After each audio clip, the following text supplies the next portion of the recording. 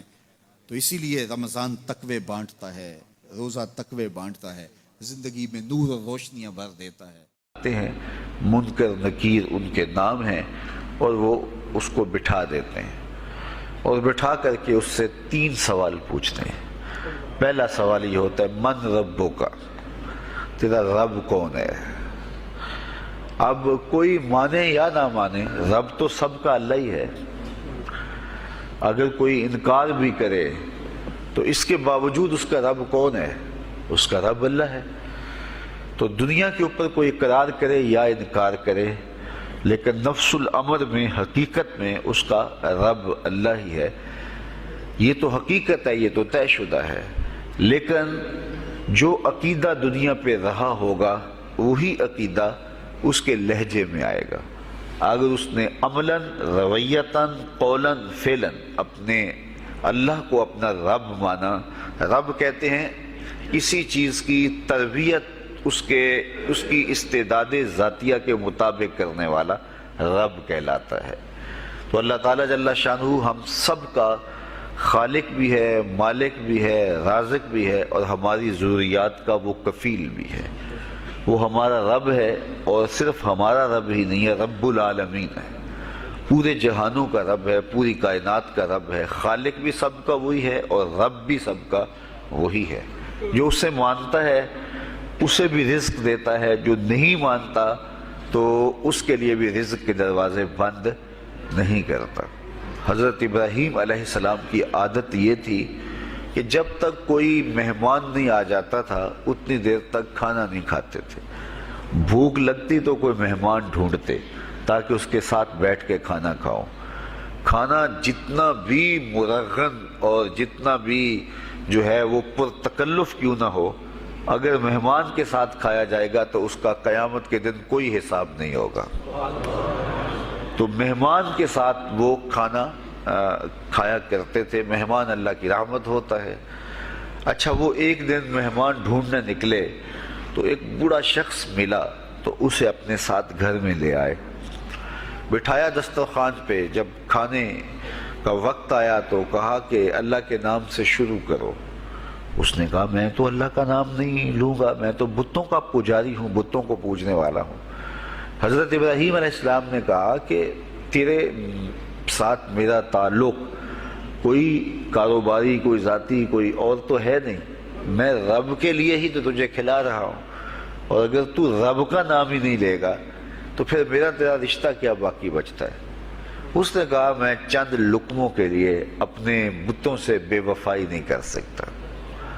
وہ غالب نے کہا تھا نا کہ وفاداری بشرط استواری اصل ایمان ہے، مرے بت خانے میں تو کعبے میں گاڑو برہمن کو۔ اس نے اپنے انداز میں ایک بات کی تھی کہ وفاداری بڑی چیز ہوتی ہے، تو اس نے بتوں سے وفاداری کا بھرم رکھا۔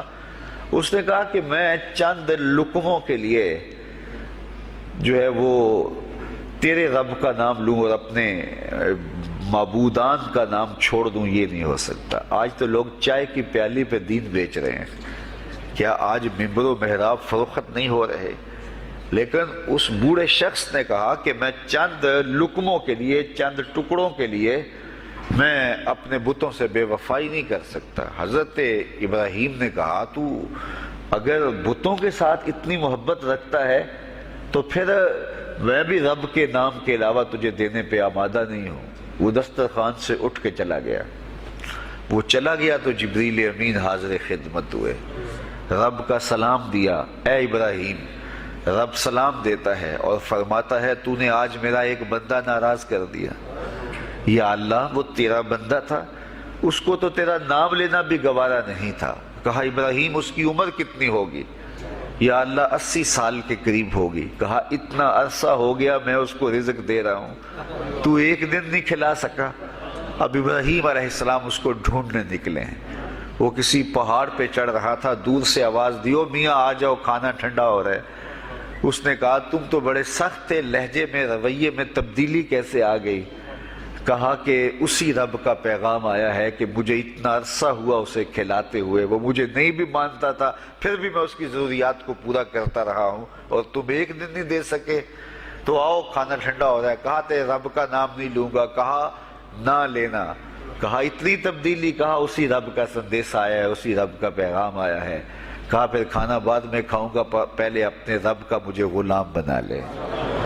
تو کوئی مانے اس کو بھی دیتا ہے، کوئی نہ مانے اس کو بھی دیتا ہے، بلکہ دنیا کے اوپر کافروں کو زیادہ دیتا ہے۔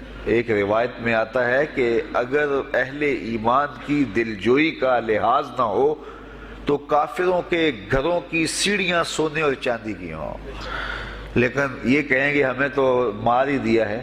اور اقبال نے کہا تھا نا کہ کافر کو دیے حور و قصور اور مومن کے لیے فقط وعدہ حور۔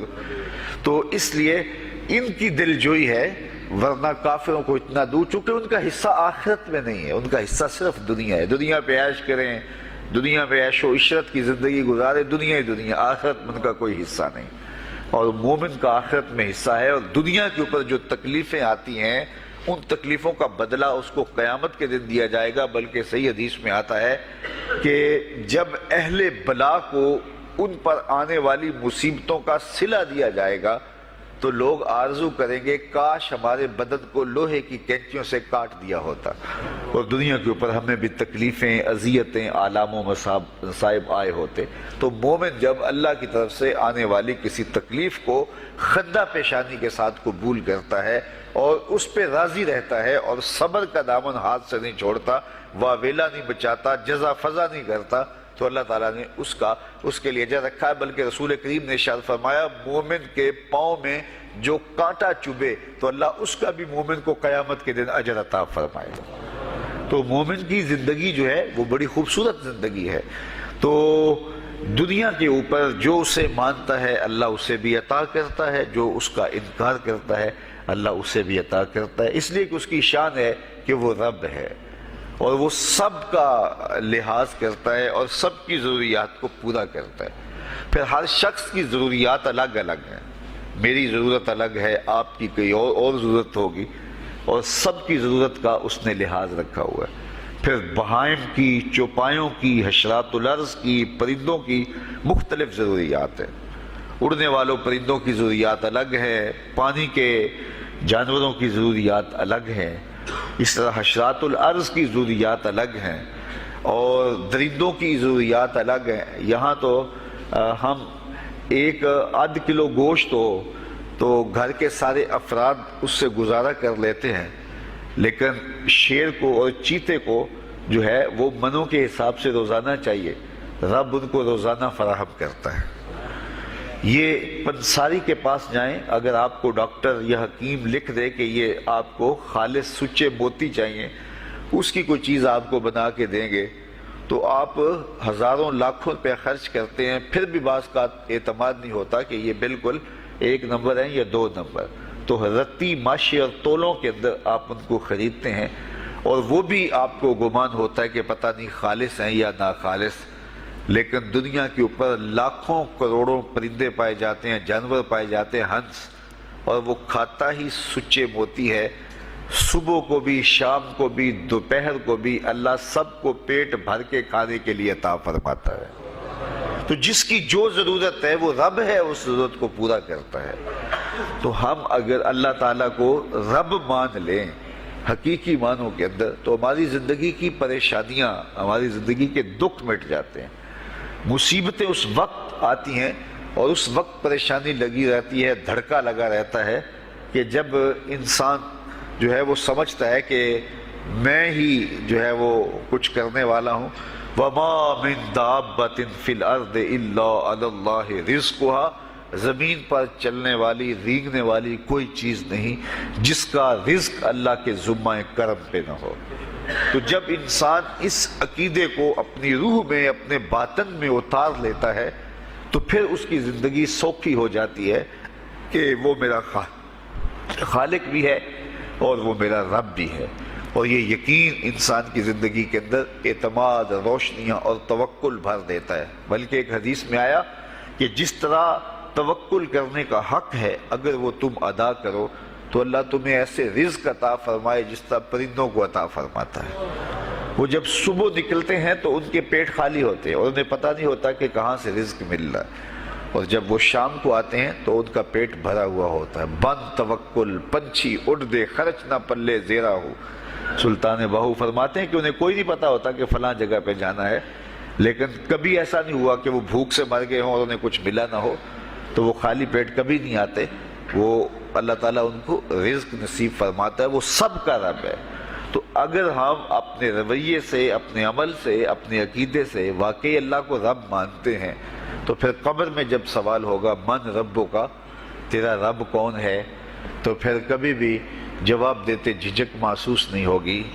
بندہ عرض کرے گا رب اللہ، میرا رب اللہ ہے اور میں اسی کو اپنا رب مانتا ہوں، میری ضروریات کی کفالت بھی اسی کے ذمہ کرم پہ، اور میرا تیقن، میرا یقین کہ وہ میرا رب ہے۔ یہ پہلا سوال ہوگا۔ دوسرا سوال قبر میں ہوگا اور وہ یہ ہوگا کہ ما دینوں کا، تیرا دین کون سا ہے۔ مختلف ادیان دنیا کے اوپر موجود ہیں، لیکن اسلام کے بعد اب کسی اور دین کو قبول نہیں کیا جائے گا۔ ارشاد فرمایا کہ اللہ تعالیٰ اسلام کے علاوہ کسی اور دین کو قبول نہیں کرے گا۔ تو یہ اگر میں اپنے عمل سے، اپنے رویے سے، اپنے طرز زندگی سے، اپنے انداز معاشرت سے اسلام کو اپنے اوپر غالب کر لیا تو پھر قبر میں جواب دیتے ہوئے کوئی جھجک محسوس نہیں ہوگی۔ بندہ عرض کرے گا کہ دینی الاسلام، میرا دین اسلام ہے، میرا طرز زندگی، میرا انداز معاشرت، میرا سبھی کچھ اسلام کی مطابقت میں تھا اور میں اسی کو اپنا دین مانتا ہوں۔ صرف زبان سے نہیں، اپنے رویے سے بھی، اپنے طرز زندگی سے بھی، اپنے انداز معاشرت سے بھی۔ تو یہ جو ہم اسلام کے دائرے میں داخل ہوتے ہیں اور ہم اپنے دین کو اسلام قرار دیتے ہیں تو دین انسان کی زندگی کے تمام شعبوں پر حاوی ہوتا ہے، اور اس کا طرز زندگی، اس کا انداز معاشرت اس کی مطابقت میں ہونا چاہیے۔ تو قبر میں یہ سوال پوچھا جائے گا کہ تیرا دین کیا ہے، باوجود کہ اللہ تعالیٰ جل شانہ کو پتہ ہے کہ اس کا دین کیا تھا، اللہ کو پتہ ہے کہ یہ کس کو رب مانتا تھا، لیکن قبر میں یہ سارا سلسلہ ہوگا، اور صحیح احادیث کے اندر ان سوالوں کا تذکر آیا ہے کہ یہ سوال پوچھے جائیں گے کہ تیرا دین کیا ہے۔ اب اس نے اگر اپنا طرز زندگی، اپنا انداز معاشرت اسلام کی مطابقت میں رکھا ہوگا اور دین کو اس نے دین سمجھا ہوگا، اسلام کو ہی اپنا دین عملاً، رویتاً، ہر خوشی غمی کے موقع پہ اس نے اسلام کو ہی ترجیح دی ہوگی، تو تو پھر اس کو کوئی جھجک نہیں ہوگی جواب دیتے ہوئے کہ میرا دین اسلام ہے. میرے شب و روز، میری زندگی کے نشیب و فراز، میری زندگی کی کا ہر گوشہ جو ہے وہ اسلام کی مطابقت میں گزرتا تھا. تو پھر وہ سیدھا سیدھا جواب دے گا دینی الاسلام. اس لیے ہمیں اس سوال کی تیاری بھی کرنی چاہیے کہ ہماری نجی زندگی ہو یا ہماری اجتماعی زندگی ہو، ہماری گھریلو زندگی ہو یا ہماری معاشرتی زندگی ہو، ہماری ذاتی زندگی ہو یا ہماری سیاسی زندگی ہو، ہماری جس طرح کی بھی زندگی کے جو بھی شعبہ جات ہیں، سب میں ہم دین کو غالب کریں. ہم صرف مسلح کے مسلمان نہ بنیں کہ 5 نمازیں پڑھ لیں اور ہم کہتے ہیں مسلمان ہیں، روزے رکھ لیے، تراویح پڑھ لی اور ہم نے جو ہے وہ زکوٰۃ دے دی اور حج کر لیا، تو اس سے ہم مطمئن ہو گئے کہ ہم مسلمان ہیں. اسلام ایک مکمل اور اکمل اور کامل ضابطہ حیات ہے. اپنے ماننے والوں کو زندگی گزارنے کا پورا اسلوب اور مکمل کامل رہنمائی دیتا ہے. ہم نے ہمسایوں کے ساتھ سلوک کیسے کرنا ہے یہ ہمیں اسلام بتاتا ہے. ہم نے بیوی کے ساتھ سلوک کیا کرنا ہے یہ ہمیں اسلام بتاتا ہے. اولاد کی تربیت کیسے کرنی ہے اسلام کی واضح تعلیمات ہیں. ہم نے سفر کرنا ہے تو انداز سفر کیا ہونا چاہیے اسلام نے ہمیں بتایا. کاروبار کرنا ہے تو ہم جو ہے وہ کیا کاروبار کو مارکیٹ سے سیکھیں گے یا اللہ اس کے رسول سے سیکھیں گے؟ تو ہمیں اللہ اس کے رسول نے واضح 2 ٹوک اور سیدھے سیدھے احکام دیے ہیں کہ تم جب کاروبار کرو تو تم جو ہے وہ اس انداز کے ساتھ کاروبار کرو، کم نہیں تولنا، کم نہیں ناپنا، جھوٹی قسم نہیں کھانی، سود نہیں لینا. تو یہ ساری چیزیں ملاوٹ نہیں کرنا، ایک ایک چیز جو ہے وہ اسلام نے ہمیں فراہم کی ہوئی ہے. تو پورا دین جو ہے جب ہم اختیار کریں گے، ہمارے رویے، ہمارا طرز زندگی، ہمارا انداز معاشرت جب دین اسلام کے مطابق ہوگا تو قبر میں اس سوال کا جواب دینا ہمارے لیے کوئی مشکل نہیں ہوگا. اور اگر ہمارا طرز زندگی کچھ اور طرح کا ہوگا تو کیا صرف یہ کہہ دے کہ ہم مسلمان ہیں؟ یہ تو پھر ایک کافر بھی کہہ سکتا ہے کہ میرا دین اسلام ہے، ایک منافق بھی کہہ سکتا ہے کہ میرا دین اسلام ہے. لیکن ایسا نہیں ہوگا. جو ہماری کیفیت قلب ہوگی قبر میں اس کا جواب اس کی مطابقت میں آئے گا. وہاں یہ دنیا کے معاملے یا دنیا کی یادداشتیں نہیں ہوگی، وہاں کیفیت قلب کے مطابق جواب دیا جائے گا. یہ کافر جواب نہیں دے سکے گا کہ میرا رب اللہ ہے، چونکہ وہ عمل سے، رویے سے اس کو اپنا رب نہیں مانتا ہے. تو حقیقتاً تو اس کا رب اللہ ہے لیکن وہ یہ جواب نہیں دے پائے گا. اسی طرح جو شخص اپنے طرز زندگی کے اندر اسلام کو داخل نہیں کر چکا ہے اور اسلام کو اس نے اپنا ہادی رہنما نہیں بنایا ہے تو وہ قبر میں اس سوال کا جواب کیسے دے سکے گا کہ میرا دین اسلام ہے، چونکہ اس کا رویہ، اس کا طرز زندگی اور اس کا انداز معاشرت ایسا نہیں رہا ہوگا. اس لیے ہمیں اپنی زندگی کے شب و روز کو اسلامی تعلیمات کے سانچے میں مکمل اور کامل طور پہ ڈھالنا ہوگا تاکہ جب قبر میں سوال ہو تو ہم جواب دے سکیں کہ ہمارا دین اسلام ہے. تیسرا سوال جس پہ فیصلہ ہو جائے گا اور اس کے بعد قبر میں یا جنت کا دروازہ کھول دیا جائے گا یا جہنم کی کھڑکی کھول دی جائے گی. وہ سوال تیسرا کیا ہوگا؟ اور وہ سوال بھی عقیدے کا ہے، بلکہ بخاری شریف کی ایک روایت کے مطابق 3 سوال نہیں ہوں گے، ایک ہی سوال ہوگا اور وہ یہ تیسرا سوال ہوگا. فرشتے پھر پوچھیں گے حضور علیہ الصلوۃ والسلام کے روضہ دور سے اور قبر کے درمیان سے پردے ہٹا دیے جائیں گے اور رسول کریم صلی اللہ علیہ وسلم سامنے ہوں گے اور فرشتہ حضور کی طرف اشارہ کر کے کہے گا ما کنت تقول فی ھذا الرجل، ان کے بارے میں زندگی میں کیا کہا کرتا تھا. یہاں یہ نہیں ہے کہ تو نے کیا کہا تھا یا اب کیا کہتا ہے. جب مضارع کے اوپر کانا یا جو ہے وہ کانا کے مشتقات داخل ہوں تو پھر وہ ماضی استمراری کا جو ہے وہ معنی دیتا ہے. تو ما کنت تقول کا معنی یہ ہے کہ تو کیا کہا کرتا تھا، تیرا لہجہ کیا تھا، تیری زبان کیا تھی، ان کے بارے میں تیری رائے کیا تھی، تو کیا بولا کرتا تھا، کیا کہا کرتا تھا. تو یہ حضور علیہ الصلوۃ والسلام سامنے ہوں گے اور یہ